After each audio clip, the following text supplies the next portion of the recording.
Thank you, Chichi, for that.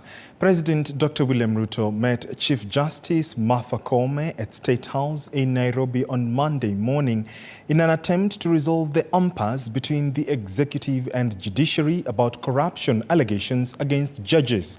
The two said in public that they were prepared to meet and settle the dispute between the executive and judicial branches. But as Mike Kagwongo now reports, Azimio la Umoja leader Raila Odinga criticized Chief Justice Koome for conducting the meeting with President Ruto at the State House, calling it a reckless action.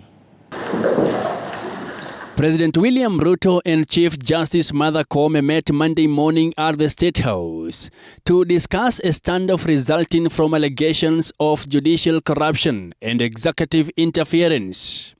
President Ruto claims that unidentified judges were collaborating with cartels to obstruct government initiatives after he received injunctions on his legacy housing and health projects. What we have is a conversation about corruption, about vested interest, about cartels and people who want to hold our country hostage, and people who want to go and hide behind the independence of the judiciary to prosecute and to perpetuate the hostage-taking they have made of our country. State House spokesperson Hussein Mohammed stated in a statement following the meeting that the main objective of the discussion were developing strategies to combat corruption, improve accountability, and enable the smooth and effective provision of services to Kenyans.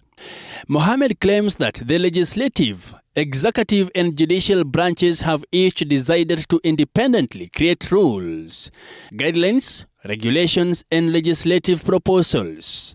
It was further agreed that within 30 days, each arm of the government would submit the proposals made to a forum of National Council of Administration of Justice (NCAJ), convened by Koome.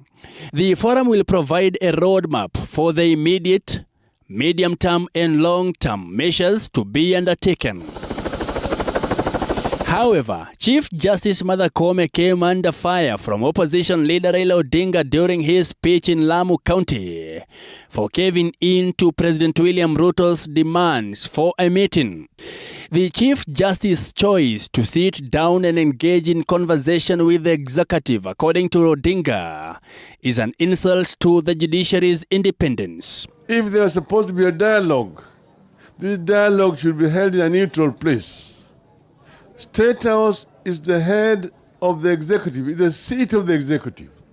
That's where the president resides. If there's going to be a dialogue over issues of governance, should be held in a neutral ground. But this means that the judiciary itself is being compromised by the executive. The judiciary is being held hostage by the executive. 11 new judges for the Court of Appeal and an additional 25 judges for the High Court will be hired with the help of the increased financial allotment.